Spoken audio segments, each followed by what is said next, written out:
नमस्कार दोस्तों, स्वागत है आप सभी का आपके अपने YouTube channel GK search engine पर। तो दोस्तों, आज के इस वीडियो में हम बात करने जा रहे हैं राजस्थान में Swami Vivekananda scholarship for academic excellence योजना। क्या इसमें संशोधित इसकी गाइडलाइंस जारी हुई है? इस योजना के बारे में संपूर्ण जानकारी आज इस वीडियो में हम आपके लिए लेके आए हैं। तो पूरा वीडियो बहुत ध्यान से देखना। PDF फाइल आप वीडियो के डिस्क्रिप्शन बॉक्स से डाउनलोड कर सकते हैं। तो दोस्तों, पहले मैं आपको बताना चाहूँगा कि Swami Vivekananda scholarship for academic excellence योजना, जो पूर्व मुख्यमंत्री अशोक गहलोत ने इस योजना को राजीव गांधी जी के नाम से शुरू किया था, वर्तमान में भाजपा सरकार ने इस योजना का नाम परिवर्तित करते हुए स्वामी विवेकानंद जी के नाम पर रखा है। और इसमें क्या कुछ बदलाव हुए हैं, आइए देखते हैं। तो Swami Vivekananda scholarship for academic excellence योजना, जिसमें राजस्थान में कॉलेज आयुक्तालय ने Swami Vivekananda scholarship for academic excellence योजना की संशोधित गाइडलाइंस जारी की है। इसी के साथ ही कॉलेज आयुक्तालय ने योजना का पोर्टल भी खोल दिया है, यानी पोर्टल इसका शुरू हो गया है। आवेदन भी इसके लिए शुरू कर दिए गए हैं। योजना के तहत, जो संशोधित योजना के तहत अब E1 कैटेगरी के छात्रों को ही ट्यूशन फीस 50 लाख रुपए तक और लिविंग एक्सपेंसेज है वो केवल E1 कैटेगरी के छात्रों को ही दिए जाएंगे। इसके अलावा E2 कैटेगरी को 85% राशि है वो मिलेगी, ट्यूशन फीस वो सरकार देगी। E3 कैटेगरी में 70% ट्यूशन फीस है वो सरकार देगी। तो ये प्रमुख बदलाव इसमें किया गया है। पहले क्या था ये भी आपको बताएंगे। इसके अलावा शेष फीस है वो छात्रों को खुद देनी होगी। इससे पहले पिछली योजना में सभी कैटेगरी में छात्रों को पूरी जो ट्यूशन फीस है वो सरकार के द्वारा दी जाती थी। अब इसमें कितने विद्यार्थियों को लाभ मिलेगा ये भी देखते हैं। तो पहले इस योजना में 500 विद्यार्थियों को, जो राजीव गांधी जी के नाम पर ये योजना थी, जिसमें अशोक गहलोत सरकार ने 500 छात्रों को जो विदेशों में अध्ययन के लिए इस योजना को शुरू किया था। बाद में इसमें कुछ बदलाव भी हुआ है। वहीं दूसरी ओर 1 साल की जगह 3 साल की ITR इसमें अब छात्रों को देनी होगी, ये भी बदलाव किया गया है। टाइम्स हायर एजुकेशन रैंकिंग के अनुसार कॉलेजों की सूची मान्य होगी। 20 जून तक जो आने वाले आवेदन है वो प्रथम फेज तक मान्य होंगे। 500 छात्रों का चयन उच्च शिक्षा के लिए इसमें किया जाएगा। इसमें से भी ध्यान रखना क्या बदलाव हुआ है, ये यहाँ पर है कि 300 छात्रों का चयन विदेश शिक्षा के लिए, यानी 300 छात्रों को ही विदेश शिक्षा के लिए भेजा जाएगा और 200 छात्रों का चयन देश के ही उच्च शिक्षण संस्थानों के लिए किया जाएगा। यानी पहले 500 छात्रों को विदेश में भेजा जाता था, जो अशोक गहलोत सरकार ने राजीव गांधी जी के नाम पर योजना शुरू की थी। इसमें थोड़ा सा इतना बदलाव किया गया है कि 300 छात्रों का चयन तो विदेशी जो शिक्षा के लिए, विदेशों में जो भी यूनिवर्सिटीज़ है वहाँ पर पढ़ने के लिए इसमें छात्रों को भेजा जाएगा। पूरा खर्चा है वो सरकार उठाएगी। और 200 छात्रों का चयन है वो देश के ही उच्च शैक्षणिक संस्थानों के लिए किया जाएगा। और इसके लिए जो छात्र है वो ऑफिशियल वेबसाइट जो आप देख सकते हैं, ये hte.rajasthan.gov.in/online स्कॉलरशिप ये पोर्टल है, इस पे जाके आवेदन कर सकते हैं। तो ये भी ध्यान रखना इम्पोर्टेंट, अगर आप इसके लिए आवेदन करना चाहते हैं तो इस ऑफिशियल वेबसाइट पर आप जा सकते हैं, जहाँ पर इस योजना से संबंधित पूरी जानकारी आपको मिल जाएगी।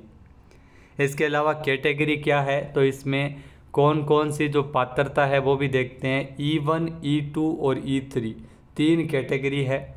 8 लाख रुपए जो पारिवारिक आय जो वाले परिवार है, जो विद्यार्थी है, उनको E1 कैटेगरी में रखा गया है। 8 से 25 लाख रुपए तक आय वर्ग का जो आय वर्ग है वो इसको E2 कैटेगरी में रखा गया है। और E3 कैटेगरी 25 लाख रुपए से अधिक आय वर्ग वाले परिवार को इसमें रखा गया है। इसके अलावा दोस्तों, सरकार बदलने के बाद जो करीब 150 बच्चों की सूची भी अब कॉलेज आयुक्तालय की ओर से जारी की जाएगी। वित्त की अनुमति नहीं मिलने के कारण यह सूची अटकी हुई थी। तो 150 विद्यार्थी ऐसे हैं जो पिछली जो राजीव गांधी जी की योजना के तहत जो अटके हुए थे, जिनका जो फाइल है वो अटकी हुई थी, उनको अनुमति नहीं मिल पा रही थी क्योंकि वित्त की अनुमति नहीं थी। अब फाइनेंस से सूची जारी करने की अनुमति मिल गई है। अब कॉलेज आयुक्तालय ने इसके संबंध में भी काम शुरू कर दिया है। तो ये जो आप देख सकते हैं तस्वीर में आय की श्रेणियाँ, योजना में विद्यार्थी और उसके परिवार की सकल आय है वो 3 श्रेणियों में निर्धारित की गई है। E1, E2 जो E3 श्रेणी। विद्यार्थी और उनके परिवार की समस्त स्रोतों से सकल आय 8 लाख रुपए प्रति वर्ष से कम होने पर E1 कैटेगरी। विद्यार्थी और उसके परिवार की सभी स्रोतों से ग्रोस आय है वो 8 लाख से 25 लाख रुपए तक प्रतिवर्ष होने पर E2 कैटेगरी के अंदर, और विद्यार्थी और उसके परिवार की सभी स्रोतों से सकल आय 25 लाख रुपए से अधिक होने पर उसको E3 कैटेगरी के अंतर्गत रखा गया है।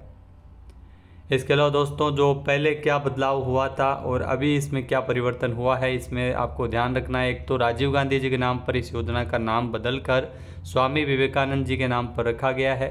इसके अलावा अलग अलग कैटेगरी में किस प्रकार से लाभ मिलते हैं आइए देखते हैं। तो E1 कैटेगरी में जैसा कि आप सभी को पता है, इसमें जो 50 लाख रुपए ट्यूशन फीस है, जो कोर्स की अवधि है वो इसमें अधिकतम वर्ष की अवधि है 50 लाख रुपए इसमें दिए जाएंगे कोर्स के दौरान। कोर्स अवधि के दौरान जो भी लिविंग एक्सपेंसेज है जैसे वार्षिक रखरखाव जो भत्ता, और इसके अलावा वार्षिक आकस्मिक उपकरण भत्ता, चिकित्सा बीमा, इसके अलावा समस्त खर्चों का जो एक बार ये खर्चों का अग्रिम भुगतान, वीज़ा शुल्क, विदेश जाने हेतु भारत आने का इकोनॉमी क्लास का विमान किराया, लैपटॉप इत्यादि ये लिविंग एक्सपेंसेज है, इनको भी सरकार है वो वहन करेगी। पोर्टल पर आवेदन के पश्चात अध्ययन शुरू करने वाले विद्यार्थी को योजना के अंतर्गत जो प्रथम वर्ष से ही लिविंग एक्सपेंसेज हेतु हर माह 75,000 रुपये, विदेश में अध्ययन हेतु एक बार की खर्चों के लिए 3 लाख रुपए अग्रिम भुगतान केवल प्रथम वर्ष के लिए एक बार की खर्चों के लिए मिलेंगे। योजना के अंतर्गत कोर्स की जो अवधि के अन्य वर्षों में भी इसमें जो लिविंग एक्सपेंसेज हेतु प्रत्येक माह 1 लाख रुपए पोर्टल पर आवेदन की तिथि से पूर्व अध्ययनरत जो विद्यार्थी को इसमें मिलेंगे। योजना के अंतर्गत आगामी कोर्स की अवधि के दौरान लिविंग एक्सपेंसेज हेतु हर माह 1 लाख रुपए मिलेंगे और आवेदन की तिथि से पूर्व की कोर्स की अवधि के लिए कोई भुगतान देय नहीं होगा। देश में अध्ययन हेतु लिविंग एक्सपेंसेज 25,000 रुपये प्रति माह और 3 लाख रुपये प्रति वर्ष दिए जाएंगे। तो ये अलग अलग कैटेगरी है E1।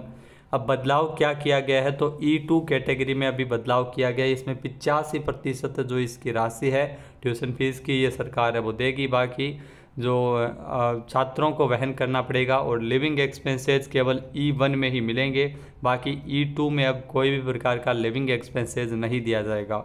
और इसमें ध्यान रखना E3 कैटेगरी में 70% राशि है वो ट्यूशन फीस की सरकार देगी, बाकी राशि है वो छात्रों को ही वहन करनी पड़ेगी, और लिविंग एक्सपेंसेज किसी प्रकार का इस कैटेगरी में भी नहीं मिलेगा, यानी केवल E1 कैटेगरी में ही लिविंग एक्सपेंसेज है वो सरकार देगी।